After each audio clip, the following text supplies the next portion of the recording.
Good evening, good day, and welcome to Channel 977's This Week at the Lake, the news and feature show about people and events of interest to Lake Monticello.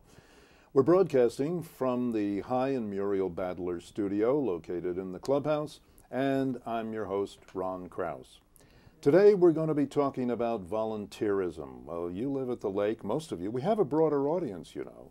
But anyway, you know all about it from our volunteer board of directors at the top, so to speak, through the members of the numerous committees that help to form the policy and the operation of what we like to refer to as our continuing experiment in self-government here at Lake Monticello. And where would we be without the Beautification Corps, for that matter?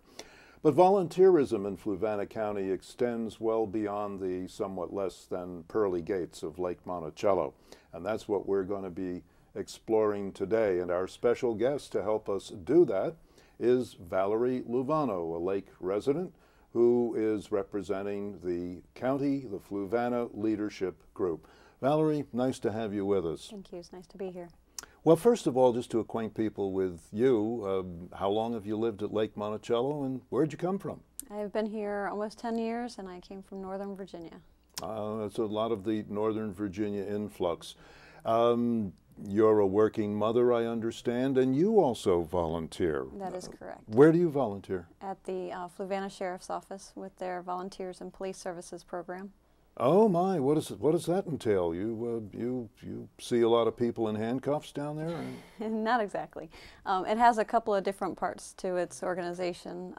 That we're bringing in volunteers who can work in an administrative capacity, as well as people who can work with the different sheriffs in their different capacities, helping out in various ways in both the sheriff's department or through the administrative side.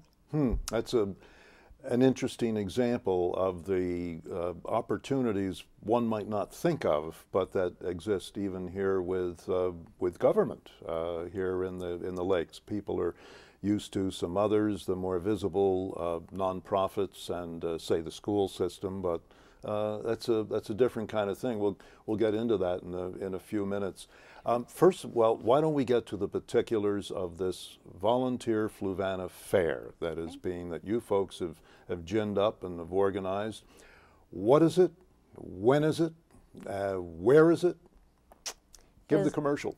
A volunteer fair comprised of a group of volunteers from the Fluvanna area.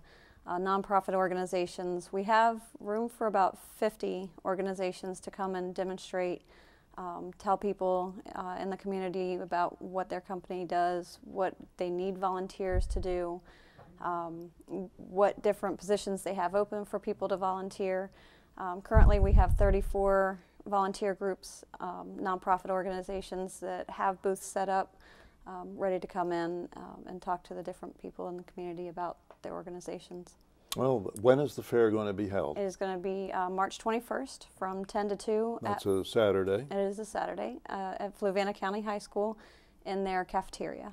And the cafeteria, so people know, they may enter the back of the high school, which is closest to where visitors have to park. So that helps. Absolutely. Okay, so 10 to 2. So what's going to happen during that time? The various nonprofits are going to have basically some exhibit space. Correct. They're going to have their space set up, booths set up. I hear word that there's going to be a raffle or two.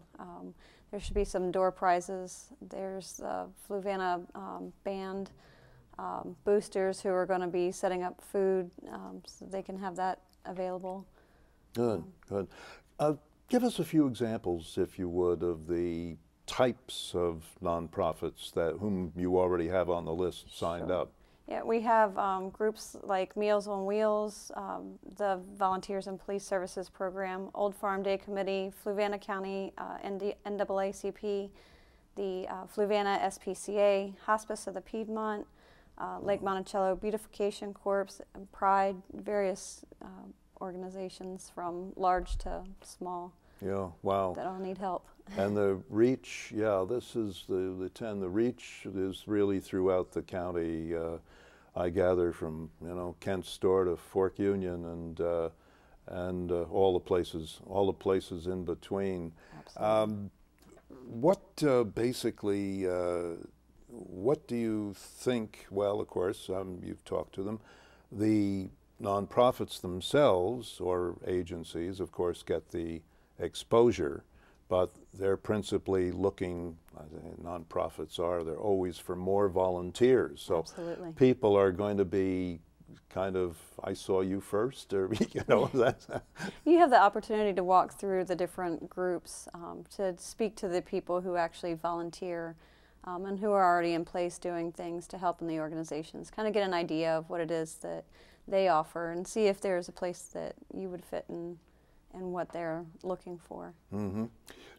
Do you have room for others? We have got a couple of weeks until the fair itself. What if a nonprofit just hears of this? Whom should they contact if they'd like to participate? They can contact us by email at volunteerfluvanna@gmail.com. They have until March 6th to register, so they can send an email and we'll get back to them, let them know what information they need to fill out, find out what size booth that they want, and let them know, what they need to bring in. If they decide that they have something special that they want to bring, then we'll certainly accommodate for that, and we'll have tables set up ready for them so that they can display their information. All righty. I'd like to get into a little bit into the leadership group itself, because you folks have done the work and organizing and even putting together that list of nonprofits in the county. I don't know, has that existed before? And we are in our 12th session of the year. Do you? Yeah. Okay. No. The 12th group to go through the program. Yes. Yeah. I was just wondering if the list of nonprofits has existed anywhere before. They did. They have existed through the community.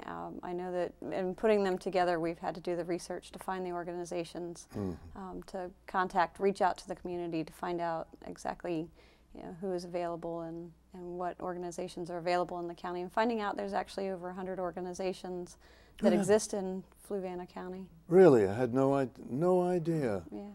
That'd be a fascinating list to see, actually. I hope you folks, I don't know, have you any thought of making that public or available sometime? As a wonderful checklist for people to go down and look at and possibly express interest in. When you come to the fair, there's actually going to be a list provided for you so that you know both who's there and who's available, and then what other organizations may be an opportunity for you. That'd be great.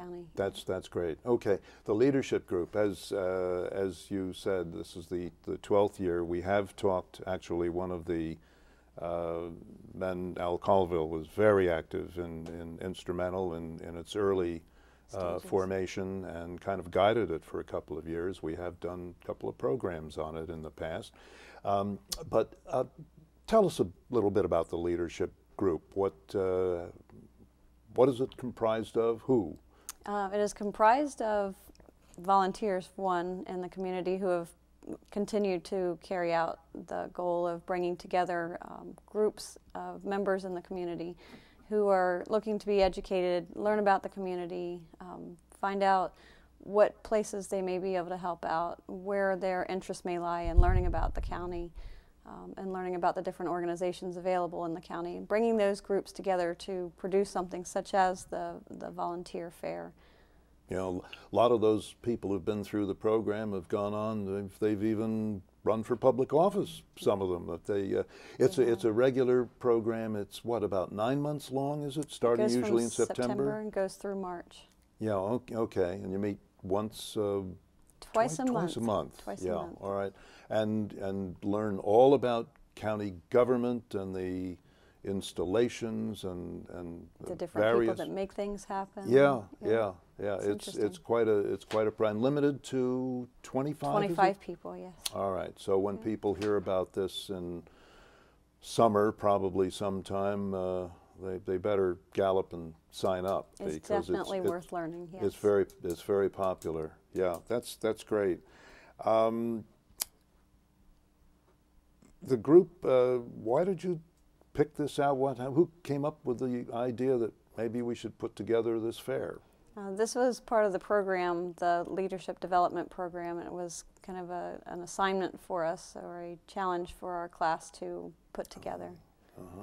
Yep. So we, as a group, broke into different groups and decided how we were going to set it up. We were kind of given the opportunity to kind of run with the program, setting it up and contacting the people and setting up the contacting through the school and getting the program going. That's a fair amount of work. It's a lot of work. Yeah. There are great people in our class that are able to provide the time to do that. Yeah, they've had some interesting projects in the past that again apparently did take some commitment to really develop, but that's also great skill building for the people who go through the program, who are that interested in doing that. That's terrific. So let's see, you are coming to the conclusion of this program. So this is kind of the valedictory project that gets you off toward graduation, and you're all going to pass with flying colors. Absolutely. We've worked hard to get there. I'm sure you have. And then what from there? Is there any follow-up with the leadership group at all? There is the opportunity for, once you've graduated, to actually be a part of the group who continues to provide the service to the county, to be a member and help them grow. I see. And then I know you do have kind of program folks who work at developing, say, the next year's itinerary and whom you're going to talk to and where and when and stuff like that. Exactly. Yeah, yeah. What did you find as you went through? It's probably hard to answer of any most interest, but of, like, let's say something you really didn't know anything about, and one of these leadership group sessions that maybe just totally opened your eyes and perhaps your interest? I went into it completely blind, pretty much not knowing anything about the county. So learning the various aspects of the businesses that are involved in the county and supporting the schools and supporting the people of the county who work here. Going into the court system, learning about the courts, learning about the county budget, who brings those together and how those things happen. It's been very eye-opening. It's been very good for me. And you wound up volunteering for the Sheriff's Department. I did. So there you go. Yes. All right. Before we write it out with the particulars again, anything you'd like to add that we've overlooked or haven't talked about or should talk about? I think we've pretty much covered it. Oh, okay. So, again, give us the particulars on the Volunteer Fluvanna Fair. Okay, so that's going to be March 21st from 10 to 2 at Fluvanna County High School in the cafeteria. So if you need to contact us to set up your booth or to get information about it or learn about volunteering, you can contact volunteerfluvanna@gmail.com. All right, and one thing I'm not sure if we mentioned at the top, all of this is free, both to the people who exhibit, to the nonprofits, and to the volunteers us citizens who come. Absolutely. All free. All righty. All free. Well, thank you very much. We appreciate you coming in, representing the Volunteer Leadership Group, and talking to us about it. We thank you. We thank. I appreciate the opportunity. We thank Valerie Luvano of the Fluvanna Leadership Group, speaking about the Volunteer Fluvanna Fair on March 21.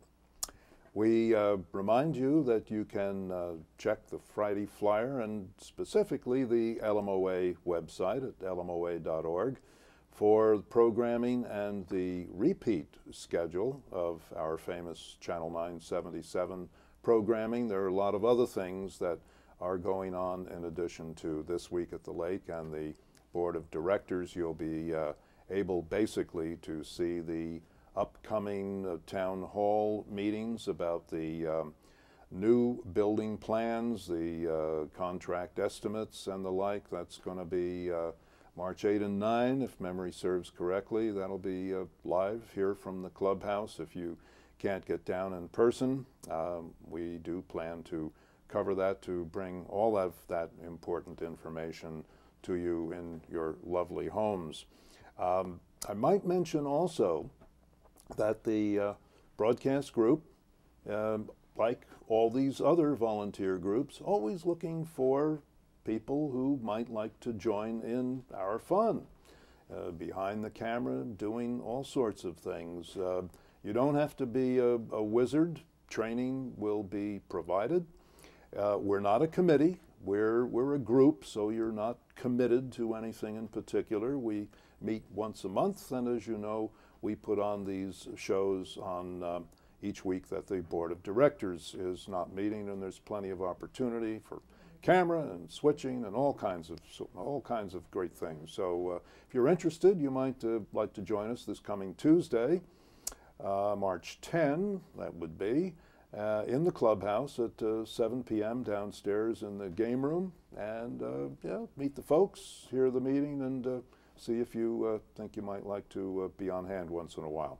March 10, Tuesday, broadcast group. Why don't you come on and do that?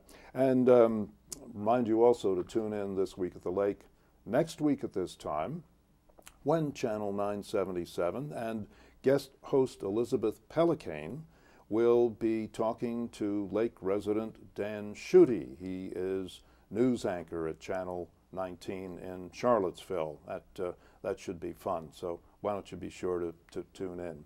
So until then, for the Lake Monticello Broadcast Group, I'm Ron Krause. Thanks very much for watching, and good day.